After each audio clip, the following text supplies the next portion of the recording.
Assalamualaikum warahmatullahi wabarakatuh. Nama saya Fitriani Agus, NIM J1A118083 dari Fakultas Kesehatan Masyarakat Universitas Halu Oleo.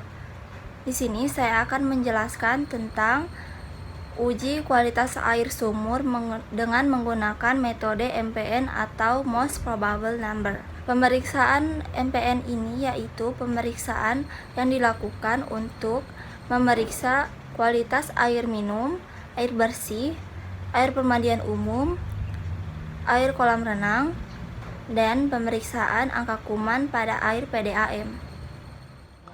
Air adalah materi esensial di dalam kehidupan. Air sangat dibutuhkan oleh makhluk hidup, khususnya sebagai air minum. Namun, air juga menimbulkan berbagai gangguan kesehatan terhadap si pemakai, khususnya diare.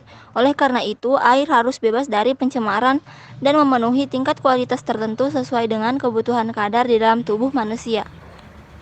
Metode yang digunakan untuk penelitian ini yaitu menggunakan metode deskripsi observasi, yaitu melalui pengamatan langsung untuk menentukan adanya kemungkinan bakteri coliform dan colitinja. Adapun alat dan bahan yang digunakan untuk penelitian ini yaitu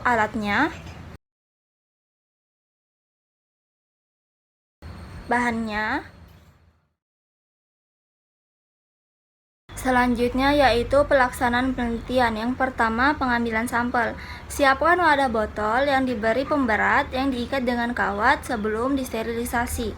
Semua botol beserta tali dan pemberat dibungkus kertas coklat dan diikat dengan benang, kemudian disterilisasi dalam autoklaf selama 30 menit dalam suhu 121 derajat Celcius dengan tekanan 1 atm. Masukkan wadah sampel ke kedalaman lebih kurang 20 cm dari permukaan air sumur dan biarkan sampai botol tersebut terisi penuh. Setelah botol penuh berisi air, kemudian ditarik perlahan tanpa menyentuh dinding sumur. Setelah itu, air dibuang 1/4 bagian dari air yang ada dalam botol tersebut dan tutup kembali botol tersebut.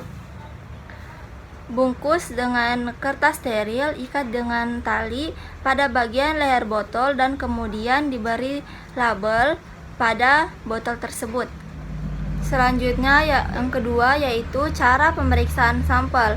Siapkan 5 tabung masing-masing laktose broad double strike sebanyak 10 ml pada tabung 1A sampai dengan 5A.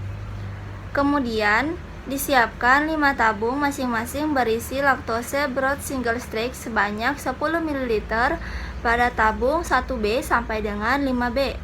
Dan juga disiapkan 5 tabung masing-masing berisi 10 ml laktose broad single strike pada tabung 1C sampai dengan 5C.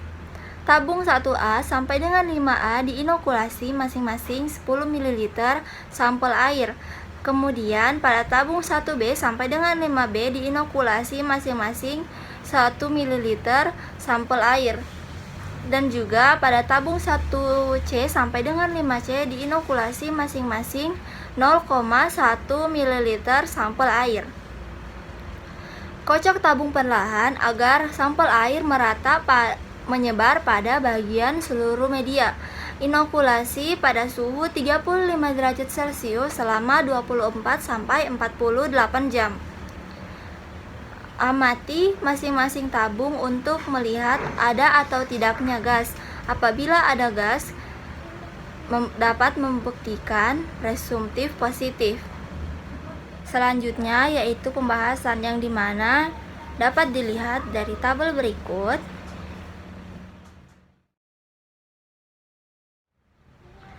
Dari tabel berikut adalah bukti keberadaan coliform dalam sampel air, menunjukkan bahwa air tercemar oleh bakteri E. coli dapat menyebabkan penyakit khususnya diare, sehingga bakteri coliform dijadikan sebagai indikator pencemaran makanan dan air.